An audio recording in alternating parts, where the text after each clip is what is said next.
আমি রাহুল পাশের বাড়ির মোহিনী কাকিমাকে নিজের মায়ের মতো মনে করে আমি রোজ রাতে উনার পাশেই ঘুমোতে যেতাম, এটা ভেবে যে আমি উনার পাশে থাকলে উনাকে হয়তো ভয় লাগবে না। কিন্তু সেদিন রাতে আমার হুঁশ উড়ে যায়, কারণ অর্ধেক রাতে মোহিনী কাকিমা আমার হাতটা নিয়ে নিজের এমন জায়গায় বোলাতে শুরু করলেন যে আমি স্পর্শ পেয়ে তো নেশাগ্রস্ত হয়ে সব কিছু ভুলে গেছিলাম যে উনি আমার মা সম্মান কাকিমা হন।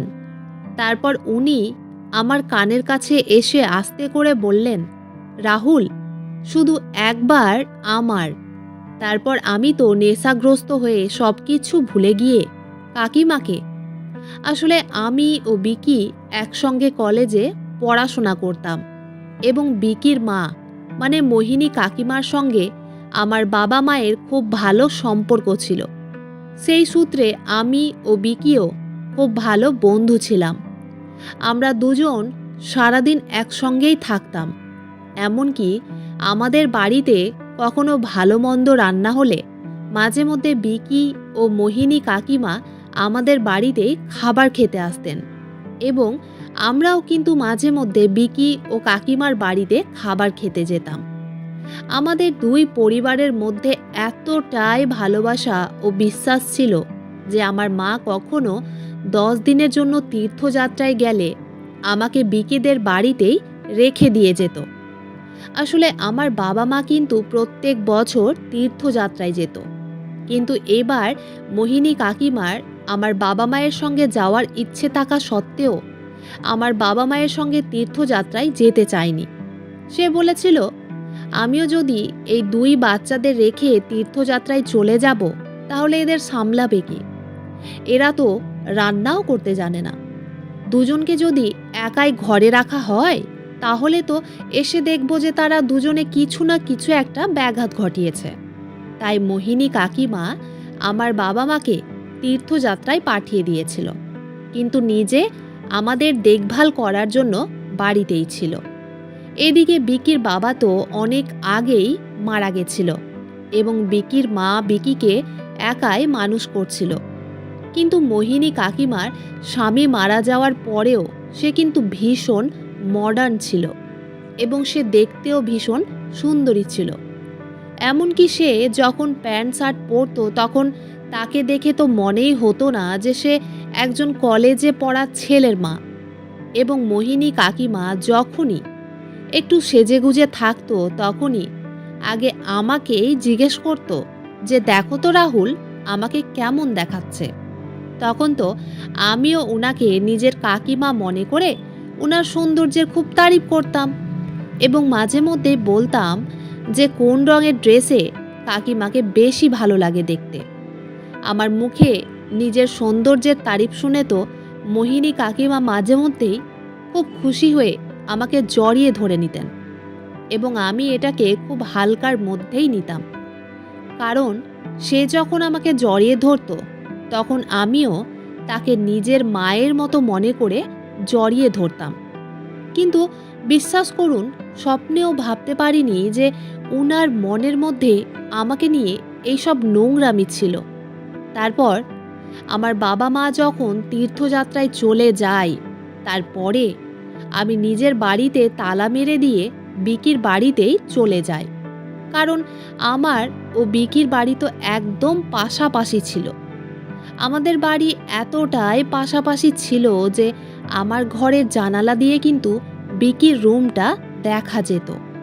তারপর সেদিন আমার বাবা মা যখন তীর্থযাত্রায় বেরিয়ে পড়ে তখন মোহিনী কাকিমা আমার বাবা মাকে বলেছিল, দাদা ও বৌদি, আপনারা একদম চিন্তা করবেন না, রাহুল আমার কাছে খুব ভালো থাকবে এবং তারা দুজনে যদি আমার কথা না শুনে বা খুব বেশি দুষ্টামি করে তাহলে তাদের দুজনের কান দুটো মলে দিব, তাহলে তারা আবার সঠিক পথে চলে আসবে। কান দুটো মলে দেওয়ার কথা শুনে আমার বাবা মা তো খুবই হেসেছিল। তারপর সেদিন আমার বাবা ও মা তীর্থযাত্রার জন্য রওনা দিয়েছিল। তারপর আমি যখন নিজের ঘরে তালা মেরে খুব খুশি হয়ে বিকির বাড়িতে চলে যায়। তারপরে আমি ও বিকি সেদিন ভীষণ মজা করেছিলাম এবং মোহিনী কাকিমা সেদিন রাতের বেলা আমার পছন্দের কিন্তু সব খাবার রান্না করেছিল এবং খাবার দাবার খাওয়ার পরে আমি খুব খুশি হয়ে মোহিনী কাকিমাকে ধন্যবাদও জানিয়েছিলাম আমার পছন্দের খাবারগুলো রান্না করে খাওয়ানোর জন্য। সেদিন রাতের খাওয়া দাওয়ার পরে আমি বিকির ঘরেই শুয়েছিলাম এবং আমরা দুজনে রাতের বেলা খুব মজা করেছিলাম। পরের দিন সকালবেলা আমাদের ঘুম থেকে ওঠার আগেই মোহিনী কাকিমা অনেক জোরে জোরে কাঁদতে কাঁদতে আমাদের ঘরের ভিতরে এসে নিজের ছেলেকে জড়িয়ে ধরে বললেন, বিকি, তোমাকে আজকেই তোমার দিদির বাড়ি যেতে হবে। তোমার দিদি কিন্তু ভীষণ অসুস্থ এবং উনার পাশে কেউ নেই। উনাকে ডাক্তারের কাছে নিয়ে যাওয়ার জন্য আজকেই তোমাকে যেতে হবে এবং উনার খেয়াল রাখার জন্য তোমাকে কিছুদিন উনার সঙ্গে থাকতে হবে। বিকি তো তার মায়ের কান্নাকাটি দেখে অনেক বেশি ঘাবড়ে গিয়ে তার মাকে জড়িয়ে ধরে বলল, মা, তুমি একদম চিন্তা করো না, আমি এক্ষুনি তৈরি হয়ে দিদির বাড়ির জন্য রওনা দিব। তুমি একদম চিন্তা করো না, আমি সব ঠিক করে দিব। এই বলে সেদিন বিকি সকালের নাস্তা খাওয়ার পরেই কিন্তু তার দিদির বাড়ির জন্য রওনা দিয়েছিল। এমনকি সেদিন আমিও বিকির সঙ্গে যেতে চেয়েছিলাম, কিন্তু বিকি আমাকে বলেছিল, রাহুল, তুই আমার সঙ্গে চলে গেলে এদিকে আমার মা কিন্তু একদম একা হয়ে যাবে, তাই তুই এখানে আমার মায়ের সঙ্গেই থাক। আমি গ্রামের বাড়ি যাচ্ছি দিদির কাছে। এই সব কিছু তো মোহিনী কাকিমার চাল ছিল, যেটা আমি ও বিকি বুঝতেই পারিনি। উনি তো ইচ্ছে করে বিকিকে গ্রামের বাড়িতে কিছুদিনের জন্য পাঠিয়ে দিয়েছিলেন, যাতে উনি আমার সঙ্গে নিজের মনের ইচ্ছেগুলো পূরণ করতে পারেন। সেদিন বিকির চলে যাওয়ার পরে কিন্তু আমি মোহিনী কাকিমার মুখে কোনো দুঃখ বা কষ্ট দেখতে পাইনি, যতটা সকালবেলা দেখেছিলাম। তারপর দুপুরের খাওয়া দাওয়ার পরে মোহিনী কাকিমা আমার ঘাড়ে হাত দিয়ে বললেন, রাহুল, আজ আমরা দুজনে সিনেমা দেখতে যাব। আমি 2টো সিনেমার টিকিট বুক করেছি। আমি তো কাকিমার কথা শুনে অনেক বেশি আশ্চর্য হয়েছিলাম, কারণ আজ সকালেই উনি যেইভাবে কান্নাকাটি করেছিলেন, সেই আফসোস ও দুঃখ তো বিকির চলে যাওয়ার পরে উনার মুখে আমি একটুও অনুভব করতে পারিনি। বরঞ্চ বিকির চলে যাওয়ার পরে তো আমার এমনটাই মনে হচ্ছিল যে বিকির মা ভীষণ খুশি ছিল। এমনকি সে আমার সঙ্গে সিনেমা দেখতে যাওয়ার জন্য আগে থেকেই 2টো সিনেমার টিকিট বুক করে রেখেছিল। আমি তো কিছুই বুঝতে পারছিলাম না যে কাকিমা কেন এরকমটা করছিল। তারপর সেদিন বাধ্য হয়ে আমাকে কাকিমার সঙ্গে সিনেমা দেখতে যেতে হয়েছিল। এমনকি সিনেমা দেখতে যাওয়ার আগে তো সে আমার সঙ্গে এমন হাবভাব করছিল যে মনে হচ্ছিল যেন আমি তার প্রেমিক এবং সে আমার প্রেমিকা। এমনকি সে বারবার আমাকে একটাই কথা জিজ্ঞেস করছিল যে, রাহুল, আমাকে কেমন লাগছে দেখতে। এমনকি সেদিন সে একটা অনেক ছোট ড্রেস পরেছিল, যেটা দেখে আমার মোটেও ভালো লাগেনি, কারণ আমি তো উনাকে নিজের মায়ের মতোই মনে করতাম। এমনকি বিকির চলে যাওয়ার পরে আমি যতবার উনাকে কাকিমা বলে ডাকতাম, ততবার উনি আমাকে বলতেন, রাহুল, তুমি আমাকে বারবার কাকিমা বলে ডেকো না তো, আমার একদম ভালো লাগে না, তাই তুমি আমার নাম ধরেই ডাকবে। বিকির চলে যাওয়ার পরে উনার এইসব আজব ও অদ্ভুত ব্যবহার দেখে তো আমি নিজেই খুব আশ্চর্য ছিলাম। এমনকি সেদিন সিনেমা দেখে আসার পরে আমি যখন বিকির ঘরে ঘুমোতে যাই, তখন মোহিনী কাকিমা বললেন, আজ আমিও তোমার পাশেই এই ঘরে ঘুমাবো আর দুজনে মিলে খুব গল্প করব। আমি তখন ওনার কথা শোনার পরে কিছুক্ষণ মুখটাকে নিচু করে বাধ্য হয়ে মাথা নাড়িয়ে হ্যাঁ বলেছিলাম। তারপর উনি যখন আমার পাশে এসে ঘুমিয়েছিলেন, তখন আমার কিন্তু মোটেও ভালো লাগেনি, কারণ এমনিতেই উনি একটা নোংরা জামা পরে আমার ঘরে ঘুমোতে এসেছিলেন। তারপর আমি কাকিমাকে বললাম, কাকিমা, আপনি বিছানাতেই শুয়ে পড়েন, আমি সোফাতে শুয়ে যাব। কাকিমা তখন আমার হাত ধরে বললেন, আরে রাহুল, তুমি সোফাতে কেন ঘুমাবে? এত বড় বিছানা থাকতে? এসো, আমরা দুজনে একসঙ্গে এই বিছানাতেই ঘুমাবো, কোনো অসুবিধা হবে না। তারপর কাকিমার কথা শুনে আমি তো বিছানার একটা কোণায় সেটে অন্যদিকে মুখ ঘুরিয়ে গায়ে চাদর ঢাকা দিয়ে চুপচাপ শুয়ে পড়েছিলাম। তারপর অর্ধেক রাতে মনে হলো আমার চাদরের উপরেই কেউ যেন হাত বোলাচ্ছে। তারপর চোখ খুলে দেখি মোহিনী কাকিমা তো আমাকে জড়িয়ে ধরেছিলেন। তারপর কাঁদতে কাঁদতে আমাকে বললেন, রাহুল, আমার ভীষণ ভয় লাগছে, আমি খুব বাজে স্বপ্ন দেখেছি, তাই তুমিও আমাকে জড়িয়ে ধরে শুয়ে থাকো, দয়া করে আমাকে নিজের থেকে দূরে করে দিও না। এই জন্যই তো আমার ছেলে বিকি তোমাকে নিজের সঙ্গে নিয়ে যায়নি, কারণ বিকি খুব ভালো করে জানে যে আমি রাতের বেলা ভীষণ ভয় পাই, আর এই কারণেই আমি তোমার সঙ্গে এই ঘরে ঘুমোতে এসেছিলাম। আমি তখনও চুপচাপ সব কিছু সহ্য করে যাচ্ছিলাম, শুধুমাত্র উনার চোখের জল দেখে। কিন্তু ভাবতেও পারিনি যে উনার চোখের জলটাও তো মিথ্যে ছিল। পরের দিন সকালবেলা মোহিনী কাকিমার ব্যবহার দেখে আমার আর কিছুই বুঝতে বাকি ছিল না যে উনি আমার থেকে কি চাইছিলেন। পরের দিন দুপুরবেলা মোহিনী কাকিমা স্নান করে একটা হালকা ও পাতলা পিটকাটা নাইটি পরেছিলেন। তারপর অনেক জোরে জোরে আমার নাম ধরে নিজের ঘরের ভিতরে ডাকলেন। তারপর আমি যখন উনার ঘরে গেলাম তখন উনার দিকে তাকাতে আমি লজ্জিত হয়ে মাথা নিচু করে দাঁড়িয়েছিলাম। তারপর বললাম, কাকিমা, আপনি আমাকে কেন ডাকলেন?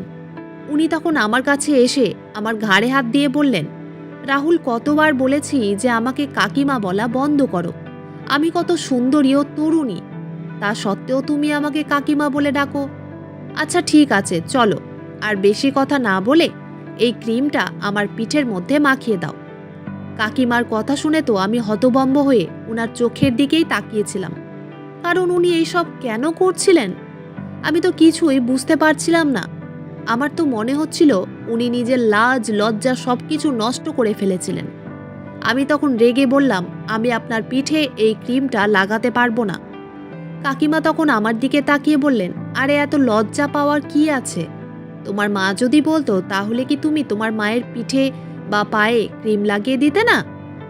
উনি যখন আমার মায়ের কথা বললেন তখন আমার ইচ্ছে না থাকা সত্ত্বেও আমি নিজের মুখটাকে অন্যদিকে ঘুরিয়ে দিয়ে উনার পিঠে ক্রিম লাগিয়ে দিয়েছিলাম।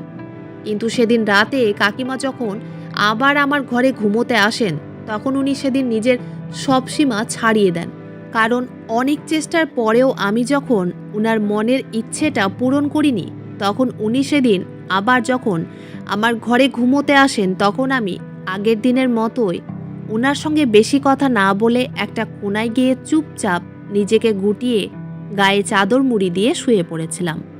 তারপর হঠাৎ করে অর্ধেক রাতে আমাকে মোহিনী কাকিমা জড়িয়ে ধরে আমার হাতটা নিয়ে তার এমন জায়গায় রাখলেন ও বললেন যে, রাহুল, শুধু একবার, কারণ আমি আর নিজেকে ধরে রাখতে পারছি না। আমি তখন অনেক রেগে উনাকে নিজের থেকে দূরে সরিয়ে দিয়ে বললাম, এবার অনেক হয়েছে, আপনার কি মাথা খারাপ হয়ে গেছে? আমি কিন্তু ৩-৪ দিন থেকে আপনার এইসব বেয়াদবিগুলো সহ্য করছি, কিন্তু আর নয়। আমি তো আপনাকে নিজের মায়ের মতো মনে করতাম, কিন্তু আপনি তো আমাকে অন্য কিছু মনে করেন। আপনার লজ্জা করে না নিজের ছেলের সমবয়সী একজন ছেলের সঙ্গে এইসব নোংরামি করতে? উনি তখন বিছানা থেকে নেমে আমার হাত ধরে পাগলের মতো করতে শুরু করেছিলেন ও বলেছিলেন, রাহুল, প্লিজ আমার ইচ্ছেটা পূরণ করো। আমি তখন থাকতে না পেরে উনাকে হুমকি দিয়েছিলাম যে আপনি যদি আর একটি বারও আমার সঙ্গে এরকম নোংরা কথা বলেন তাহলে আমি এক্ষুনি সব কিছু ভুলে গিয়ে আপনার ছেলেকে ফোন করে আপনার এই নোংরা ব্যবহারের ব্যাপারে বলবো। শুধু তাই নয়, আপনি যদি নিজেকে সঠিক পথে না নিয়ে আসেন তাহলে আমি কিন্তু এক্ষুনি আমার বাবা মাকেও ফোন করে আপনার ব্যবহারের ব্যাপারে সব কিছু সত্যি কথা বলবো। আপনি একবার ভেবে দেখেছেন, বিকি যখন আপনার ব্যাপারে এই সব কিছু জানবে তখন আপনাকে ঘৃণা করবে, যেমন আমি এখন আপনাকে ঘৃণা করছি। কেন আপনি আমার সঙ্গে এই রকম ব্যবহার করলেন? আমার কথাগুলো শোনার পরে উনি যখন বুঝতে পারলেন যে কিছুক্ষণের ভোগ ও লালসা পূরণ করার চক্করে উনি তো সব কিছুই শেষ করে ফেলতেন, তখন উনি আমার কাছে ক্ষমা চেয়ে বলেছিলেন, আসলে রাহুল, তুমি অনেক তরুণ ও দেখতেও খুব সুন্দর, তাই আমি ভেবেছিলাম আমার সৌন্দর্যের জালে তোমাকে ফাঁসিয়ে দিয়ে নিজের ভোগ ও লালসা পূরণ করব। কারণ আমিও একজন মানুষ এবং আমারও অনুভূতি বলে কিছু আছে। এত বছর ধরে আমি একাই আছি এবং আমারও ইচ্ছে হয় কারো ভালোবাসা ও আদর পাওয়ার। কিন্তু আমি ভুল ভেবেছিলাম তুমি তো সেই ধরনের ছেলে নও। তুমি তো খুব সৎ। তাই আমাকে ক্ষমা করে দাও।